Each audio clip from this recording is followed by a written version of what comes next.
So in section 134C of the Act, there is a comprehensive needs assessment. And it's done every 2 years. And in this, as I told you, we're in the transition year of Perkins. We're in the first year of the 6 years. And in that transition year, it's the responsibility of the districts to develop that local needs assessment, have you inform it, have you bless it, and then them go on to work on their own one-year focused work plan around the industry sectors that are chosen and within all the gaps analysis that they do, the kinds of activities that they need to do and complete to make sure that the programs are running appropriately somehow, whatever gaps those may be.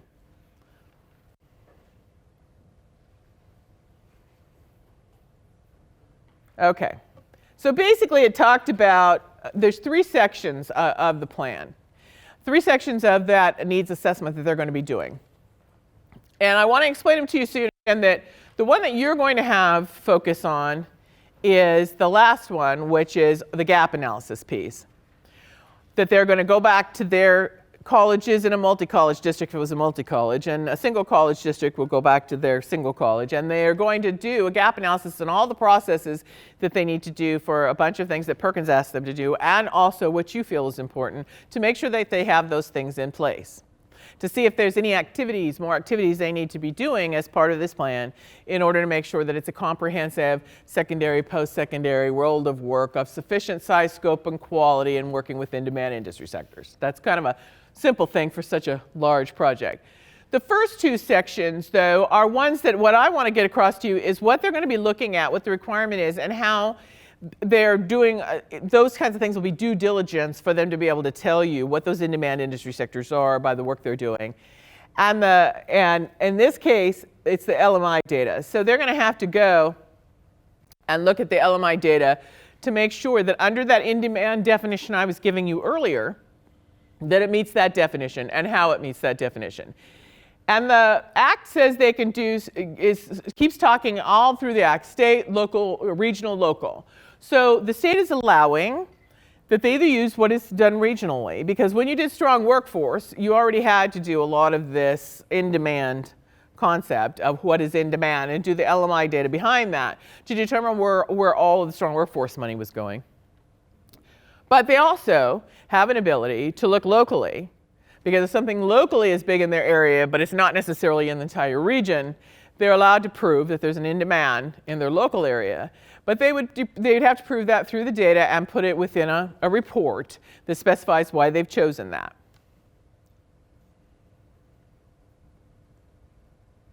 The second section is the accountability. So I told you we had those accountability indicators. So because we don't have all that up and running right now, but we do have years and years of the data. Remember I told you one of those core indicators, 3 rolled up into 1.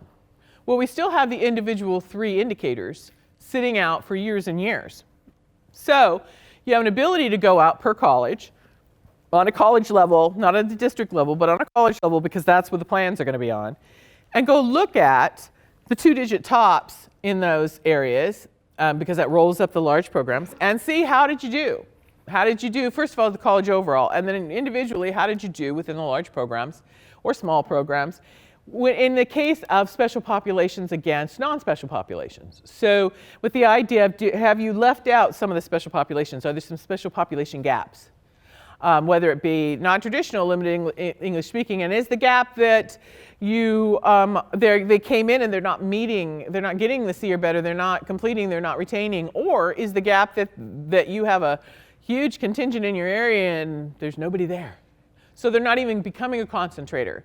They're not even making it as far as the 12 units in the 2-digit top, of which at least one is one of those major programs. And so since they're not making that, you're never even accounting for them.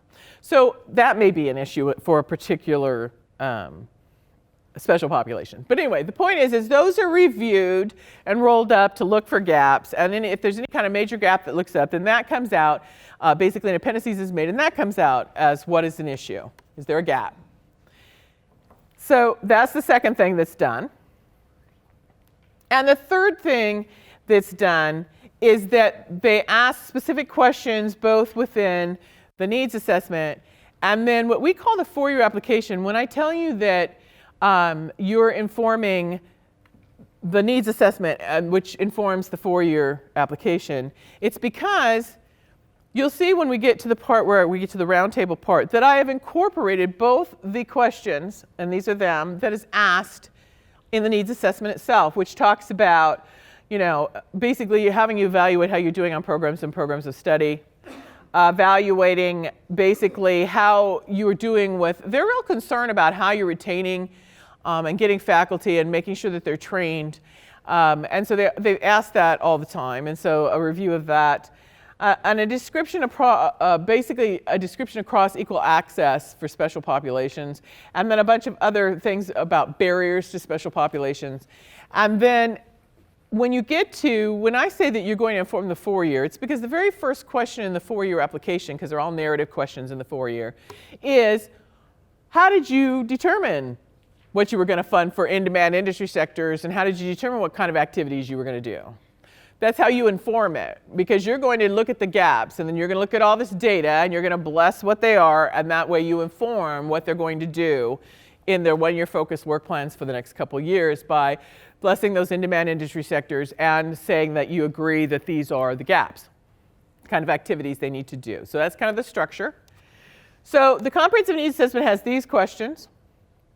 And then the 4-year application has a set of 9 questions. The first ones being, why did you choose what you chose? How did you do your self-assessment? How did you meet the requirements you were supposed to meet? And by the way, there's also questions in the application that they're going to have to answer about how did they bring you together? How did they determine they had a good group? How did they determine that they trained you appropriately? How did they engage you how many times? And how did they engage you in order to make sure that what they have in the plan is really blessed by you? So there's all those questions are in another section of the application, and so that's also part of basically a background that they're going to have and show that they've really met the requirement. But all of these, I'm not going to read every single one of these. A lot of them are, if anybody who's really familiar with Perkins, you'll notice that many of them are what was asked last time. A few are different. But most of them are the same way that were asked in Perkins 4 for its 5-year plan, same narrative questions. It's kinds of things like, they ask about work-based learning. They ask about how do you train your counselors and faculty, and how are you going to do professional development. They ask how you doing on programs of study. They ask, it's like all the pieces of that they used to ask that basically say, is there a great program? How are you going to make sure that you're, high skill, high wage, in demand, you're preparing participants for non-traditional fields, you're providing equal access to special populations. Then there's the description of the work-based learning, the description of how you're going to make sure that you provide things like dual and concurrent enrollment for students. So basically the articulation piece from secondary to post-secondary. It's going to talk about basically when it talks about a description of how the eligible agency will coordinate with the eligible agency institutions of higher education to support. Once again, we're back to the recruiting, retaining, training of faculty and all the other kind of members. So you notice how they always talk about teachers and faculty, administrators, specialized instructional support personnel, paraprofessionals. They usually talk about academic and regular counselors, CTE counselors, because it's the whole continuum of who you're bringing in, not just faculty or teachers. And they want to know how you're doing that. And then the last question that they ask you is also one of the last requirements of Perkins that we didn't really talk about before. The 6th requirement of Perkins was the idea, the 6th requirement of Perkins is you're supposed to do this needs assessment, and you're supposed to make sure you read your core indicators. You're supposed to review them.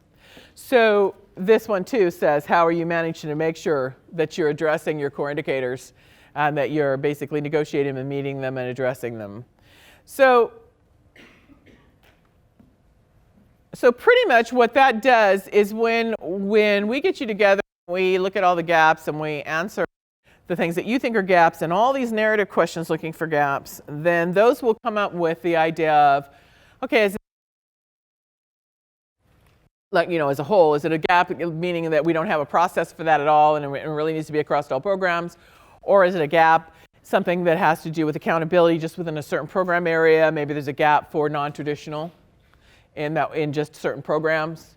And so then that will be written to you about where the gaps and activities need to take place. And then when they look at their focused one-year work plans, it'll be stipulated on you're doing it via the in-demand industry sectors and minimally the gaps that you have here, and then you can do other, but you're going to make sure that you cover gaps and that you don't fund anything that's not an in-demand. And so that goes into the four-year application, the description of this whole piece.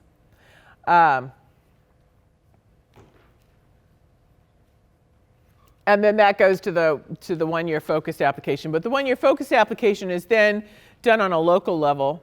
It's because now you're talking about, now the college gets together and looks at what those gaps were, the activities they need to do, the in-demand industry sectors, and they now start looking at what do we already fund?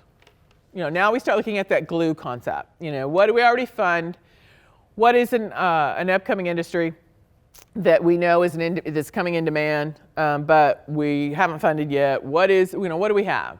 There's going to be those conversations. There's probably going to be conversations that go around, all right, we have all these extra things you can now do with the money when we put out our app. Are we going to be competitive or non-competitive? And if we're competitive, are we going to use all of those? Are we going to use all those things? Are we going to allow them to just say that they're going to pay for credentials? Are we going to try that student financial aid piece? Is there pieces that we really don't feel we already have in place? And so we want to make sure that we're honing in on other things that are gaps. And so that'll be the in the weeds stuff that the colleges will do on their own. That's their piece. The piece that they need from you is going to be that they make sure that anything that's a gap has been notated and that they know what the in-demand industry sectors are and any gaps in student, because the accountability is student success and the last piece is process. All those narrative questions are pretty much a process. How do you make sure that? What processes do you have in place that? So you should get an overview then of what does employment look like in your area? What does